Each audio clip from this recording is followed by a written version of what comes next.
everyone, welcome to After Class with Ballet for All, a podcast by two passionate adult ballerinas about all things adult ballet related, and some random thoughts in between. We're so glad you're here. So grab your water bottle or a cup of coffee and join us for a quick chat after class.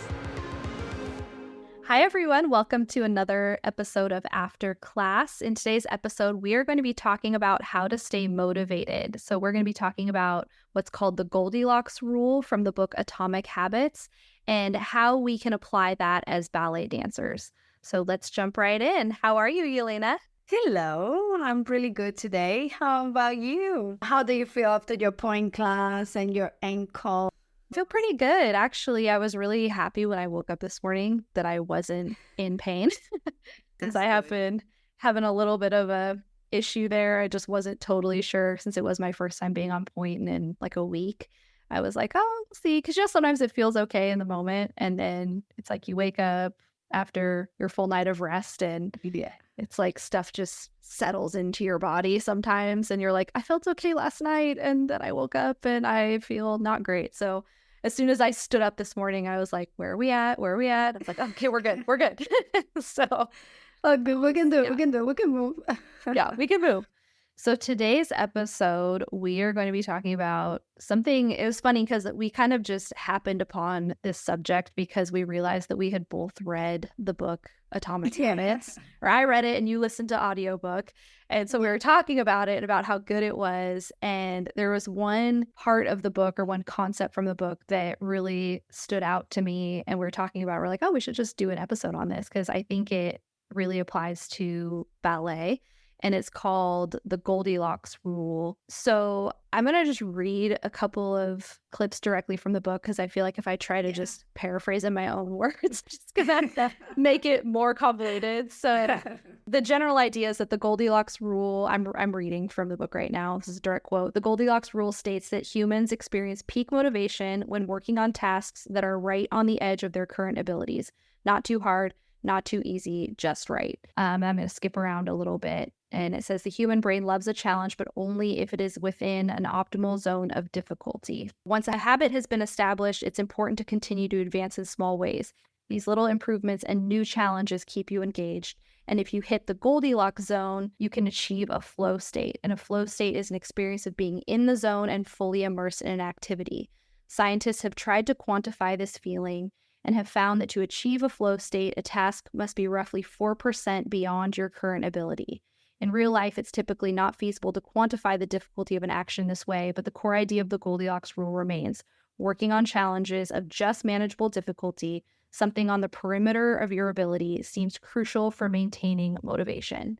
So how do we kind of apply this to ballet, I think is a really interesting conversation.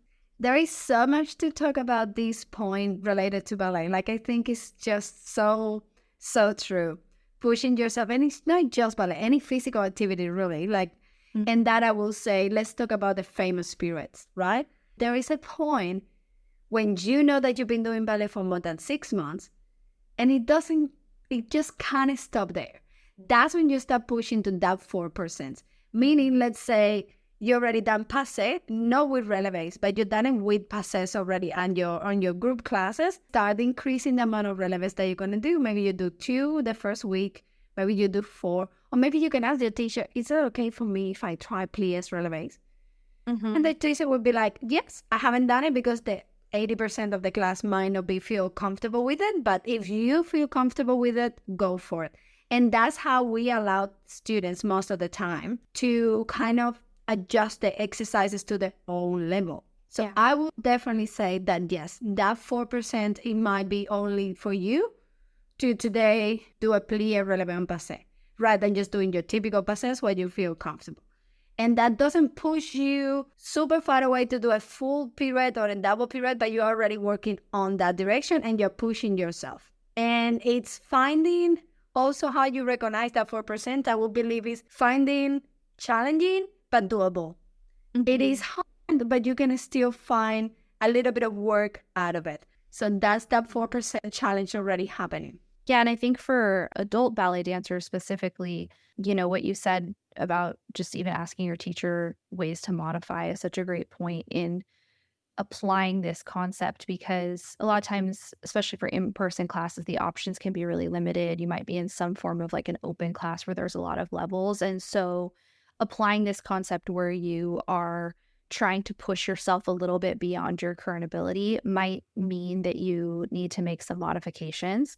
And, like you said, that can be something as simple as, when everyone's doing something on flat, you're doing it on releve just to get that little extra push, because that's the whole, basis of this concept, is that's what helps us stay engaged with the activity that we're doing. So in this case, ballet, like that's what helps us stay excited to go to class and excited to keep training, is when we are having that little element of pushing beyond what's comfortable.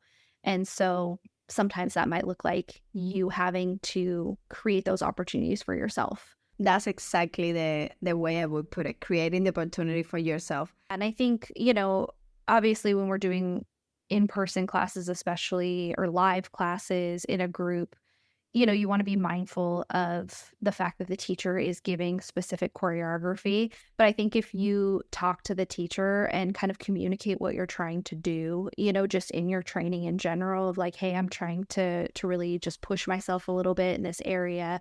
Would it be okay if I modified some of the exercises to go on relevant instead of on flat? I think that's a great way to practically make that happen. So it doesn't just seem like you're kind of going rogue on choreography. Exactly. But I think too, assuming maybe you do have some options. I know a lot of times we kind of talk from the perspective of maybe you don't have a lot of in-person options, but maybe you do. And so I think another form that this can take of implementing this principle is being intentional about taking classes that are a little bit outside of your comfort zone, even if that just means that you're taking from a different teacher. That doesn't necessarily mean you have to jump from taking beginner classes to taking an intermediate class. It can mean that you are also taking a beginner class, but you're taking it at a different studio with a teacher that you've never taken from before.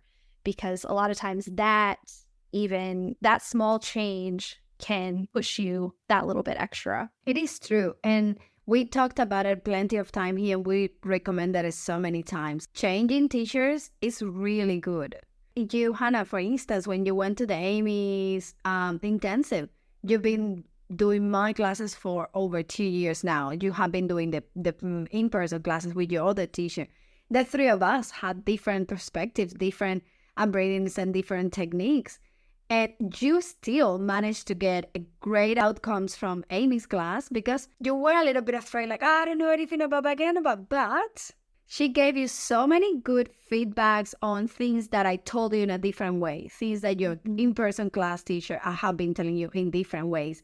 And it's always good to get that second and third opinion. It will challenge you. I think just try to get as many options of classes as you can. Even taking YouTube classes from different teachers as well. I always find it's so interesting how, in ballet, levels in general are so subjective. Like what is really beginner, intermediate, advanced is so subjective. So hard. It's so hard to know. And so I think it's always a great challenge to take even the same level, like I said earlier, from a different teacher, because I think sometimes we don't realize how used to our teachers we become, especially if we're taking, with them every single week, maybe even multiple times a week.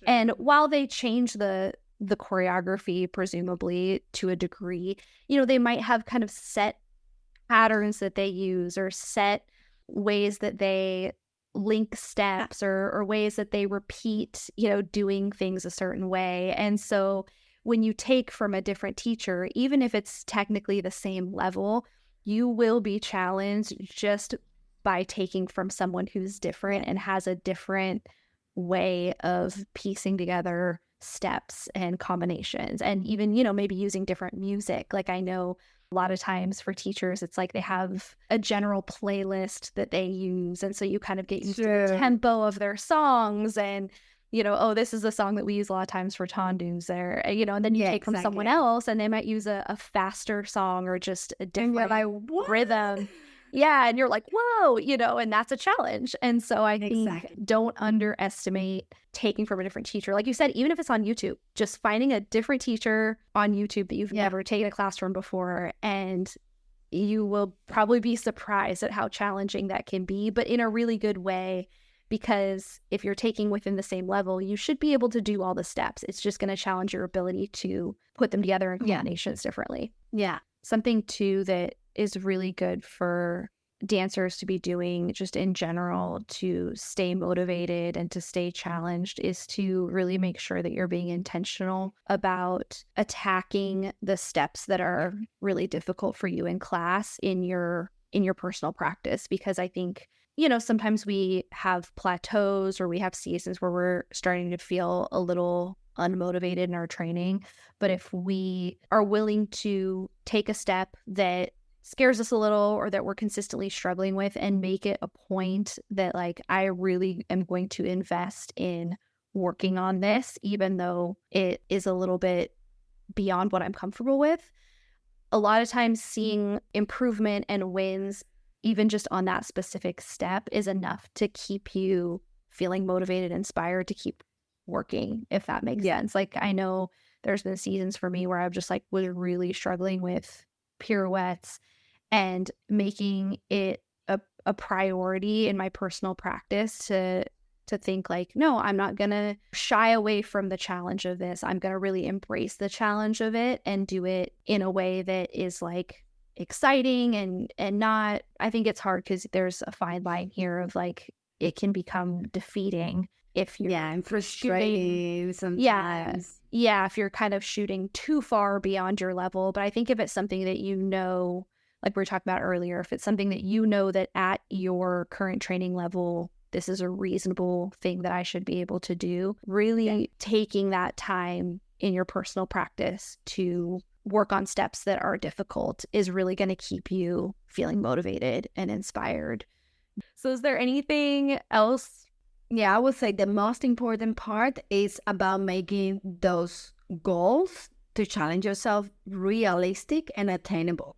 If you don't make those goals reachable, just won't make sense and it will make you frustrated. Yeah. So I think if you make your goals, okay, I just want to do, it isn't going from an arabesque on flats to a straight toward an arabesque in the center. That is a no in 1 week. Yeah, too big of a jump.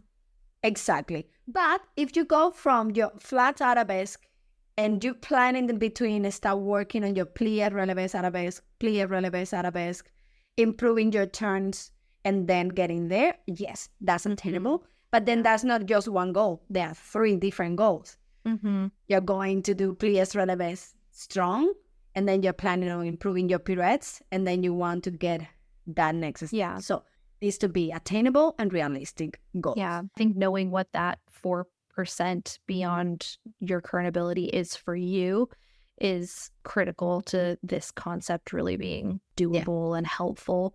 Because like you were saying, if you're not applying this in the right measure, you can really easily go too far and get frustrated and lose motivation because you're trying, to do something that's more like 50% beyond your current ability rather than more like 4%. And again, I mean, even like in the book, it says that's really hard to quantify, what is 4% look like. But I think it's just the idea of always pushing for that little bit extra beyond. Like even for me, a really simple thing that I do is, at the end of a lot of combinations, you finish in some sort of a balance. And I always try to stay up for just that little bit longer, like that little bit extra of that going up before you come down feeling.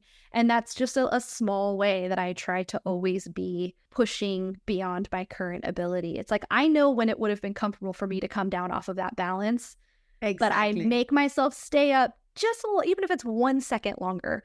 I think those are the types of things that you can be thinking through that are very specific to you and where you're at and your level of like, what is that just little bit more that I can do that's going to help me stay motivated and that I'm going to really see results. A quick note though, I have been thinking the entire episode about the specific acronyms for creating those goals. And it's SMART. It stands for specific, measurable, achievable, relevant, and time bound. So if you get those 5 things, you will be able to understand your body. You will be able to get that 4% extra above your level. And then you will make those goals possible for you to achieve. So now it's about time to say goodbye before I come with something else from Google.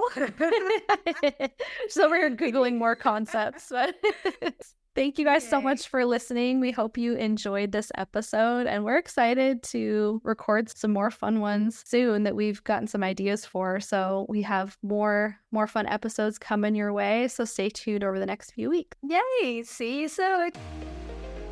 Thank you for listening to After Class with Ballet for All. Join the community on YouTube and Instagram, or come dance with us, our weekly Zoom classes for adult ballerinas like you. Links included in the episode description. Special thank you to our sponsors. See you next time after class. Podcast produced by Mission Bridge Media.